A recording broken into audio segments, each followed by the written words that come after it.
Hello everyone, welcome back to my channel with another vlog. এই ভ্লগটিতে আমি আপনাদের সাথে আমার recent night time skin care routine share করব।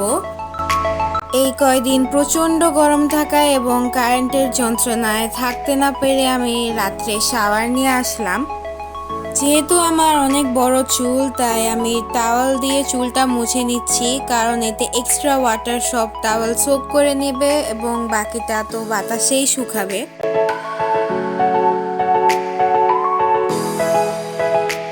টাওয়াল দিয়ে আমার চুল মোছা হয়ে গিয়েছে। এখন বাকি যেইটুকু পানি রয়েছে আমার চুলে, সেগুলো আমি ন্যাচারালি শুকাতে দিব। চুলটা আরেকটু শুকালেই আমি আমার স্কিন কেয়ারটা শুরু করে দিব। আমার চুল অলমোস্ট 80% শুকিয়ে গিয়েছে, তাই আমি ক্লিপস লাগিয়ে চলে এসেছি আমার মুখ ধুবো ফেস ওয়াশ দিয়ে। তাই রাইট নাও আমি আমার ডক্টরের রেকমেন্ড করা ফেস ওয়াশ ইউজ করছি।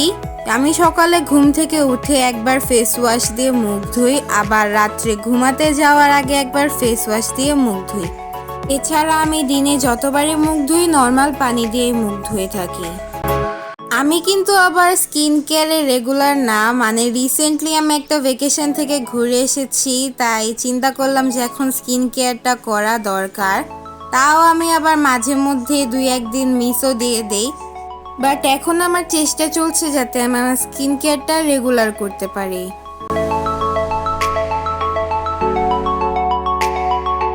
ফেস ওয়াশটাকে মুখে 1 থেকে 2 মিনিটের মতো জেন্টল ভাবে রাব করার পরে আমি নর্মাল পানি দিয়ে মুখটা ধুয়ে ফেলবো।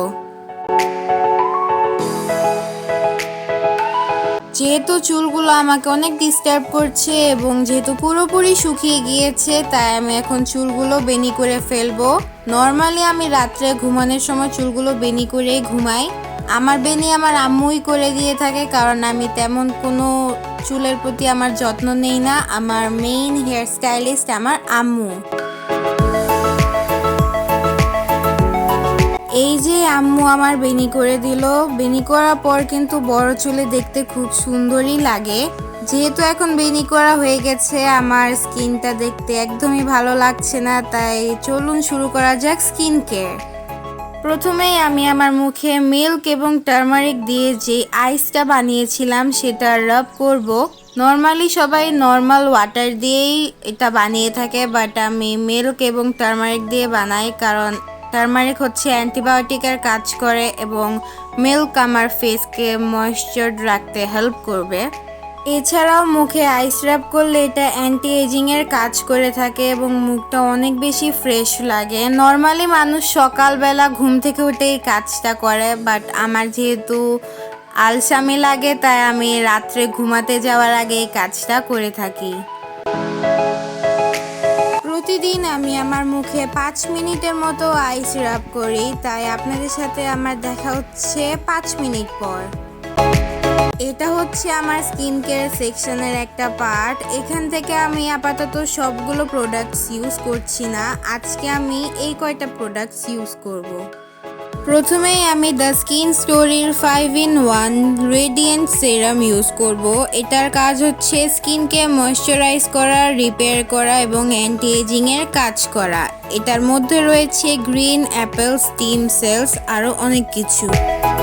কয়েক ফোঁটা ইউজ করার পর আমি এটা আবার জেন্টালভাবে আমার ফেস এবং নেকে রাব করে দিব, যাতে এটা সুন্দরভাবে আমার স্কিনের মধ্যে চলে যায় এবং এটা শুকানোর অপেক্ষা করব। তারপর আমি সেম ব্র্যান্ডেরই জেল ময়েশ্চারাইজার ইউজ করব। এটা আমার স্কিনের পিগমেন্টেশন ধরে রাখতে সাহায্য করবে এবং যেই ডার্ক স্পটসগুলো আছে সেগুলো লাইট করে দিবে, সাথে আমার স্কিনকেও ময়েশ্চারাইজ করবে, যেটা এটার কাজ। আমার কিন্তু পার্সোনালি এই ময়েশ্চারাইজারটা অনেক ভালো লাগে, কারণ এর ফ্রেগ্রেন্সটা অনেক ভালো এবং এটা একদম নন অয়েলি, মুখে লাগানোর সাথে সাথেই ড্রাই হয়ে যায়। আমার অয়েলি ময়েশ্চারাইজার্স একদমই পছন্দ না। সেরামের মতোই সেমভাবে আমি অল্প একটু ময়েশ্চারাইজার হাতের আঙুলে নিয়ে মুখে লাগিয়ে নিব এবং জেন্টলি আমার মুখে এবং নেকে রাব করে নিব যতক্ষণ না ফেসে এটা ড্রাই হয়ে যাচ্ছে। আপনার আপনাদের যদি আমার এই স্কিন কেয়ার ব্লগটি ভালো লেগে থাকে তাহলে অবশ্যই লাইক, শেয়ার এবং সাবস্ক্রাইব করে দিবেন, বেল আইকন প্রেস করে দিবেন যাতে আমার নেক্সট ভিডিওর নোটিফিকেশন আপনারা পেয়ে যান, এবং অবশ্যই কমেন্ট করে জানাবেন আজকের এই ভিডিওটা আপনাদের কেমন লাগলো। জেন্টল ভাবে ময়শ্চারাইজারটা কতক্ষণ মুখে ম্যাসাজ করার পর আমি এটা শুকানোর অপেক্ষা করব। ময়শ্চারাইজারটা শুকিয়ে যাওয়ার পর আমি এখন ইউজ করব দ্য স্কিন স্টোরির মোরিঙ্গা টোনার। তার মধ্যে যেহেতু অ্যালোভেরাও থাকে তাই এটাও স্কিনকে ময়শ্চার রাখার জন্য অনেক বেশি পরিমাণে হেল্প করে থাকে। আমার এই টোনারটা যেহেতু স্প্রে করা যায় তাই আমি এটা স্প্রে করার পর কিছুক্ষণ ওয়েট করব যতক্ষণ না এটা মুখে ড্রাই হয়ে যাচ্ছে। অনেক টোনারগুলোই স্প্রে বোতলের মধ্যে থাকে না, তাই তখন সেগুলো কটন প্যাডের মধ্যে নিয়ে ইউজ করতে হয়। আমার যদি দুইটার মধ্যে কম্পেয়ার করতে হয় আমি স্প্রে বোতলেরগুলো বেশি প্রিফার করি। টোনারটা মুখে ড্রাই হওয়ার পর আমি অলমোস্ট আমার শেষ পর্যায়ের দিকে চলে এসেছি স্কিন কেয়ার ব্লগের। এখন আমি ইউজ করব নিভেয়ার কোকোয়া বাটার দিয়ে তৈরি লিপ বাম। এই প্রোডাক্টসগুলো যেহেতু আমি রাতে ইউজ করছি তাই এর সকল বেনিফিটস রাতের মধ্যেই আমার স্কিনের মধ্যে চলে যাবে, এবং সকালবেলা আমি ফেস ওয়াশ দিয়ে আমার মুখটা ধুয়ে নিব। আমার last but not the least product আর আমার স্কিন কেয়ারের সব থেকে ইম্পর্টেন্ট প্রোডাক্ট হচ্ছে ভ্যাসলিন। পুরনো একটি মাস্কারার ব্রাশ দিয়ে অল্প একটু ভ্যাসলিন আমি আমার আইল্যাশে অ্যাপ্লাই করে নিব। এটি আমার আইল্যাশকে ময়শ্চারাইজ রাখতে হেল্প করবে। এটা যেহেতু একটু স্ক্যারি কাজ তাই আপনাদের সাথে আমার আবার দেখা হচ্ছে আমার দুই চোখের আইল্যাশে ভ্যাসলিন অ্যাপ্লাই করার পরে। এটা ভ্যাসলিন লাগানো শেষ। আপনারা দেখতেই পাচ্ছেন এটা আমার আইল্যাশকে ভলিউম লুক দিচ্ছে এবং সাথেই এটা আমার আইল্যাশকে ময়শ্চারাইজ রাখতেও অনেক বেশি হেল্প করবে।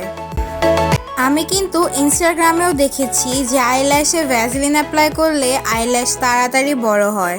যাই হোক, আমার স্কিন কেয়ার করা শেষ। আমি এতটুকুই স্কিন কেয়ার করি প্রতি রাতে, মানে এখন তো 2-3 দিন ধরে করছি। এগুলার রেজাল্টস আপনাদের অবশ্যই জানাবো, এবং ক্লোজলি যদি দেখায় তাহলে স্কিন কেয়ারের পর আমার ফেসটা দেখতে এরকম গ্লোয়িং এবং হেলদি লাগে।